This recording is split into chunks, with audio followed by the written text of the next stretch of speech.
Sri Yuliati MPD Kepala Sekolah SMP Negeri 1 Jatibarang Kecamatan Jatibarang Kabupaten Brebes memimpin sekolahnya dengan pendidikan karakter yang lebih mengutamakan kejujuran, kedisiplinan dan kemandirian.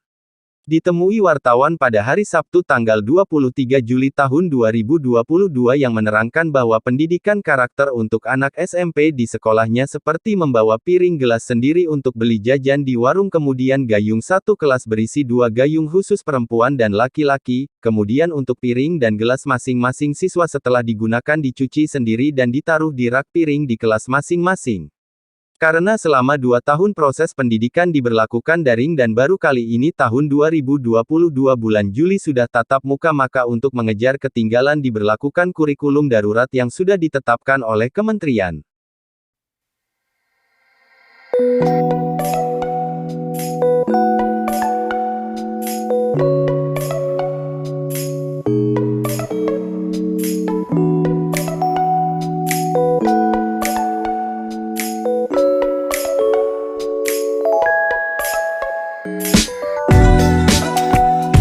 SMP Negeri 1 Jatibarang. Nah, di sini ada pendidikan karakter ya. Pendidikan karakter di SMP 1 apa, Bu? Disiplin tanpa diawasi, jujur tanpa diminta, tanggung jawab tanpa diminta juga. Di situ kami pasang di setiap kelas, di setiap tempat yang setiap orang bisa membaca. Kami awali dari keberangkatan. Kami jam 7 kurang 10, 7 kurang 5 itu semua anak, bapak ibu guru sudah ada di dalam sekolah. Kemudian dari situ masuk ke kelas. Di kelas diawali dengan kegiatan literasi, numerasi, kemudian tadarus, kemudian nanti di siang hari kita ada sholat zuhur berjamaah secara bergilir. Jadi 3 kelas, 4 kelas, kemudian ketika istirahat kami juga pakai shift. Shift pertama untuk kelas 7, kemudian shift kedua untuk kelas 8, shift ketiga untuk kelas 9.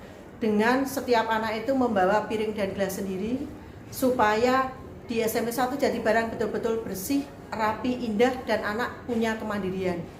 Kemudian pada saat anak izin ke belakang, ke kamar mandi, mungkin untuk melakukan buang air besar, buang air kecil, itu membawa cedok atau gayung sendiri dari dalam kelas. Dan di setiap kelas itu sudah memiliki minimal 2 gayung untuk 1 putra dan 1 putri. Jadi untuk melihat anak ini betul-betul punya tanggung jawab, kalau dia izin ke belakang, ya ke belakang, itu salah satu indikator kami melihat mereka membawa gayung. Kemudian kegiatan yang lain, pakaian dari atas sampai bawah kami pun mengatur. Jadi harus rapi, betul-betul sesuai dengan yang diharapkan, sehingga betul-betul karakter anak nanti terbentuk di sini. Karena yang namanya anak SMP itu kan butuh bimbingan, kemudian pembentukannya akan lebih mudah karena mereka belum tercemar dengan banyak hal. Sehingga dari sini kami mulai dari hal kecil, mereka bisa berdisiplin, tanggung jawab, dan tentunya jujur itu nomor 1. Yang utama di sini adalah kejujuran dalam setiap hal. Ya, harapan dengan pembentukan karakter itu apa, Bu? Harapannya anak nanti keluar dari SMP 1 betul-betul anak yang mandiri, anak yang punya tanggung jawab, yang bisa dipercaya, baik itu untuk dirinya sendiri, untuk keluarga, dan untuk lingkungan sekitarnya. Minimal membekali mereka nanti menuju ke jenjang pendidikan yang lebih tinggi, mereka sudah betul-betul siap di dunia yang sebenarnya. Oh iya, berarti bisa untuk nyuci piring sendiri. Oh, bisa mandiri. Itu anak, dia nyuci piring sendiri, kemudian membawa piring sendiri. Itu salah satu bentuk kemandirian. Bahkan ketika kita ini betul-betul di kondisi COVID-19, anak itu cuci tangan tanpa harus diperintah.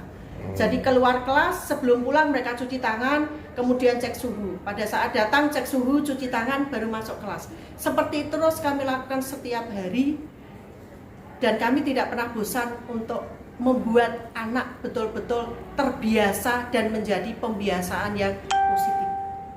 Itu yang sudah diterapkan pada anak-anak apa Ibu itu? Untuk tadi ke kantin, membawa piring sendiri dan gelas sendiri, itu maksud dan tujuannya apa Ibu? Maksud tujuannya yang pertama, 1, anak mandiri.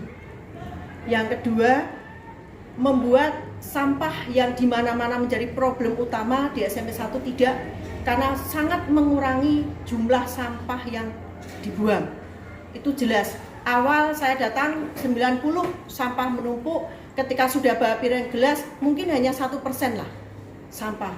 Karena makanan yang dijual di kantin pun kami berharap tidak makanan yang kemasan, tapi hampir semua makanan yang diproduksi, dibuat dan tidak banyak meninggalkan sampah. Mungkin itu, Mas.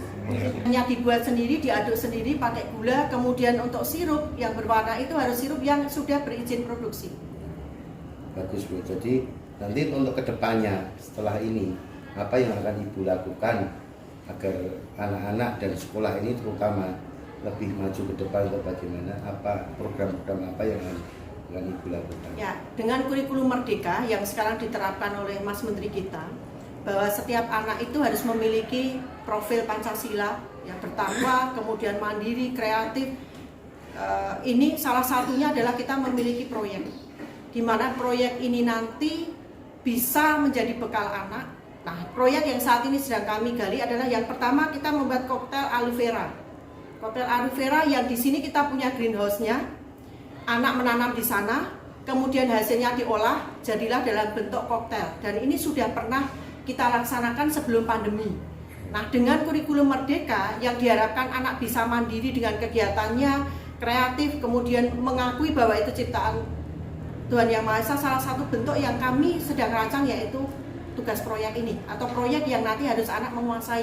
Dan ini tidak semata-mata untuk sekolah, tapi nanti bisa bekal mereka. Itu dilakukan di luar jam sekolah ya? Iya, itu kegiatannya masuknya bukan intra, tapi masuk ke kegiatan jam tambahan, artinya di ekstra.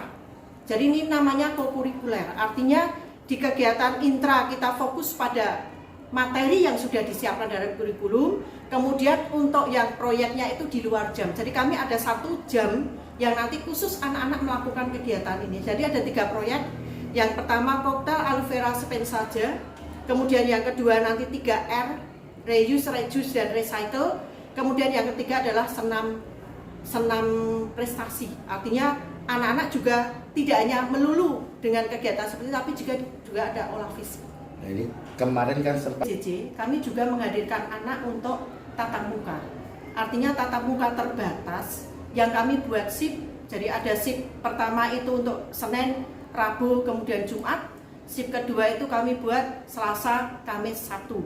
Di situ kami memilih materi esensial yang ada di dalam kurikulum darurat yang sudah diberikan dari Kemendikbud.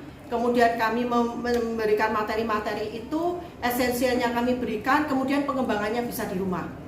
Setiap mereka datang, nanti mereka membawa tugas untuk dikerjakan, kemudian kembali lagi ada hal yang tidak pas atau kurang dipahami, mereka berkonsultasi dengan Bapak Ibu Guru yang saat mereka hadir di sekolah, supaya betul-betul pembelajaran tidak lost learning. Artinya kita masih tetap mengupayakan anak tidak sekedar hanya dari gadget yang mereka dapat materi, mencari dimanapun juga bisa, sehingga mereka sama sekali sebetulnya kalau kita mau jujur, akhirnya nanti muncul yang namanya lost learning, jadi pembelajaran yang hilang karena anak-anak hanya terpancang dengan ada Mbah Google buka, tapi tidak kami lakukan ini. Kemudian di saat tes pun kami mengutamakan kejujuran. Jadi anak betul-betul mengerjakan apapun hasilnya, berapapun nilainya, itu suatu kebanggaan ketika dikerjakan sendiri. Bukan dari tanya teman, lirik teman, tapi betul-betul hasil sendiri. Lebih baik dapat nilai 2 tapi betul dari kemampuan sendiri daripada dapat nilai 8 tapi dari tanya sana sini. Saya akan betul bahwa tidak sekedar angka yang kita harapkan, tapi justru kemandirian karakter. Di sini salah satu yang sangat penting adalah jujur.